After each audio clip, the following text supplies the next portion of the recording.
कल सायंकाल के संत सम्मेलन में हमारे वेदों के ज्ञाता श्री गंगाधर पाठक जी महाराज,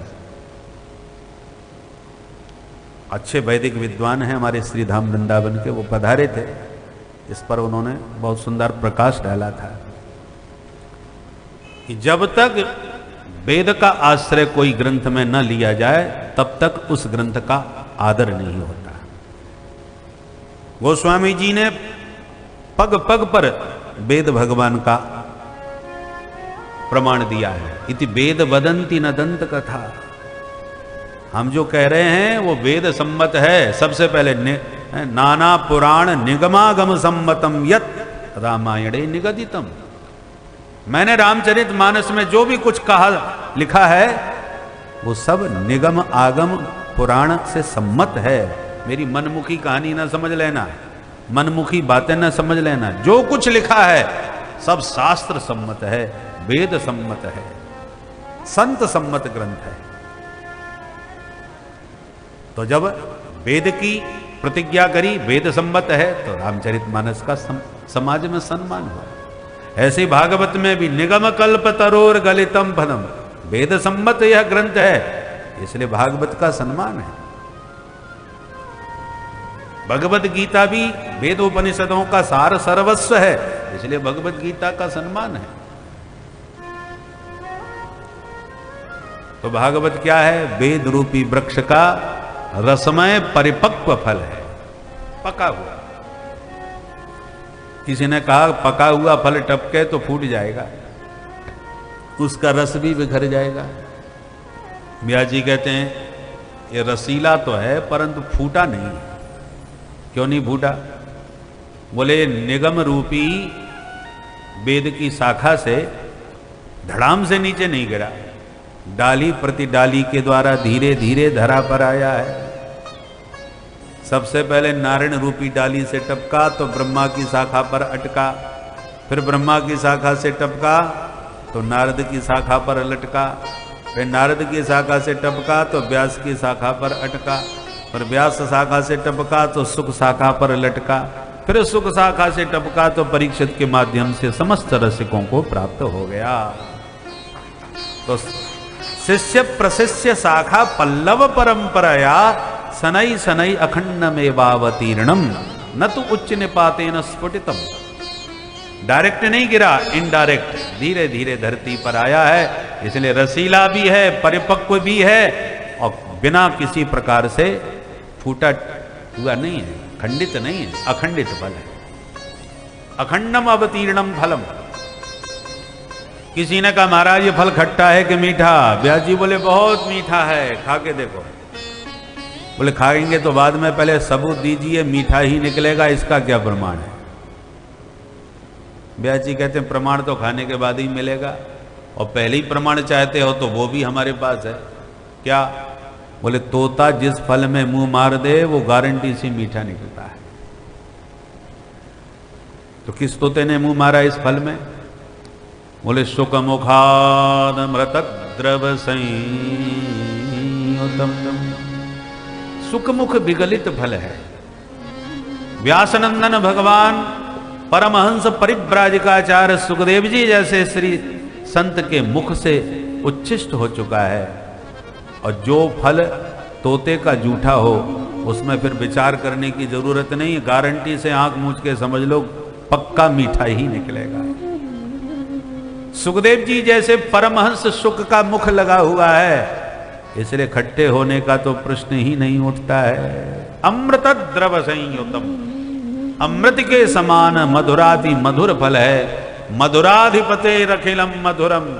हमारे माधव ही मधुरता की प्रत्यक्ष मूर्ति हैं, उन्हीं के चरित्रों से यह फल भरा हुआ है। भगवान भी अमृत हैं, रसमय हैं, रसो वैसह, उसी रस से भरा हुआ यह फल है। इसलिए अहो रसिका अहो भावका पिबत भागवतम रसमालयम। रस का भंडार होने के नाते कान के दोनों में भर भर के चकाचक इस रस का पान करो। एक बार नहीं, मुह मुह बारंबार, जितनी बार पी सकते हो उतनी बार पियो। क्योंकि जितनी बार पीते जाओगे उतना ही स्वाद बढ़ता जाएगा, उतना ही आप इसके व्यसनी होते चले जाएंगे। व्यसन जीवन में होना चाहिए, सबके जीवन में है, पर प्रायः दुर्व्यसन सबके बीच जीवन में है, सद्व्यसन नहीं। व्यसन का अर्थ एक ही नहीं होता। गंध, अब उसमें सू लग जाए तो सुगंध, सुगंध भी है, दुर्गंध भी है, तो गंध तो सबके साथ लगी हुई है। ऐसी व्यसन तो सबके साथ लगा है। अब सद्व्यसन है कि दुर्व्यसन? दुर्व्यसन बहुत जल्दी पकड़ता है। जिसने कभी तंबाकू ना खाई हो उसे खिला दो, चक्कर खा के गिर पड़ेगा।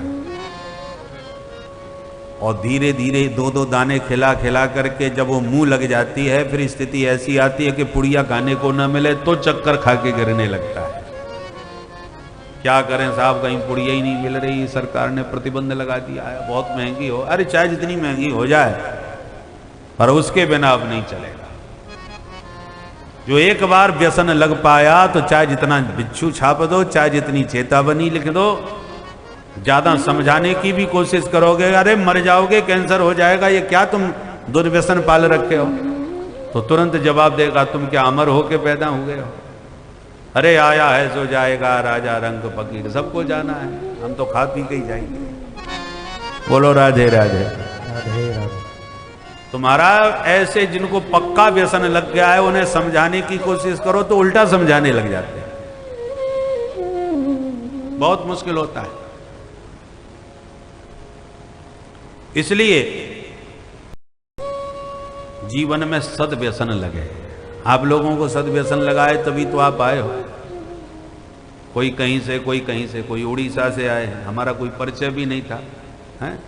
परंतु कथा सुन करके बोले कि हमारा संकल्प था कि एक बार प्रत्यक्ष बैठ के सुनना है, आ गए। अब भगवान के भरोसे चले आए। ये व्यसन ही तो है जो खींच के आए। अब रहने की व्यवस्था होगी कि नहीं, भोजन पानी का प्रबंध क्या होगा, कैसे होगा, और चले आए। धावंती रसलम पटा। आप लोगों की व्यवस्था कैसी हो, क्या हो, कोई ठिकाना थोड़ी है। अब हम ही कथा कह रहे हैं, वो हम ही क्या व्यवस्था करेंगे। परंतु जिसको जैसी व्यवस्था मिल रही है, अपना बेचारा जैसे तैसे गुजारा करके, जैसा भी भोजन मिलता है वैसा खा पी करके, बस हमें तो कथा सुनना है। तो मुख्य व्यसन तो ये है। इस व्यसन के कारण ही तो खींचे चले आए। जैसी व्यवस्था मिले मंजूर है, पर छोड़ना नहीं। जो बड़े बड़े धनवान रहे हों या जिनकी समाज में प्रतिष्ठा भी हो, पर किसी को बीड़ी पीने की आदत पड़ जाए, तो चाहे वो चाहे जितना संपन्न हो, जब व्यसन लग गया और माचिस नहीं है जेब में, तो किसी के सामने, अरे भैया माचिस मिलेगी, अरे माचिस के जाने दो भैया, एक पड़ी हो तो निकालो। वो मौके पर ऐसे ढूंढेगा ही ऐसा व्यक्ति का कि जहां उसका गुजारा हो सके, क्योंकि उसकी पटेगी ही उसी के साथ। सत्संगी व्यक्ति सत्संगी को ढूंढ लेता है, और व्यसनी व्यक्ति अपना जोड़ीदार खोज लेता है, उसी के पास जानबूझ के बैठेगा, क्योंकि जेब खाली हो गई, पुड़िया खत्म हो गई, और कोई रगड़ता हुआ मिल गया तो तुरंत जाके बैठेगा, अच्छा भैया जरा बनने दो, इशारा कर देगा तुरंत। उससे वो कोई संकोच नहीं लगेगा। आप वैसे किसी को 5 रुपया मांगो, 2 रुपया मांगो, या कोई भी वस्तु मांगो, तो मांगने में कितना संकोच लगता है। परंतु जिसको पक्का व्यसन होता है, उसे मांगने में किसी से कोई संकोच नहीं लगता। जब तलब लगती है तो किसी के पास भी पहुंच करके मांग लेता है। मान अपमान ताक पर रख देता है। वैसे वो नेक भी कोई कुछ कह दे तो तुरंत महाराज नाक चढ़ जाती है, आंख चढ़ जाती है, परंतु उस समय वो सब भूल जाता है। पक्का व्यसन। तो व्यसन लगाना है तो सनकादिकों की तरह कथा मात्रैक जीवन। सनकादिकों को भगवान की कथा का व्यसन है। घूमते रहते हैं कि कोई बढ़िया प्रेमी भक्त मिले तो बैठ के भगवान की कथा सुने, और कोई न मिले तो चारों भैया में एक वक्ता बन जाता है, 3 श्रोता बन जाते हैं, घर का सत्संग चालू। यह है सद्व्यसन। जो सनकादिकों को, गोपियों को लगा हुआ है। इसलिए मुँह रहो।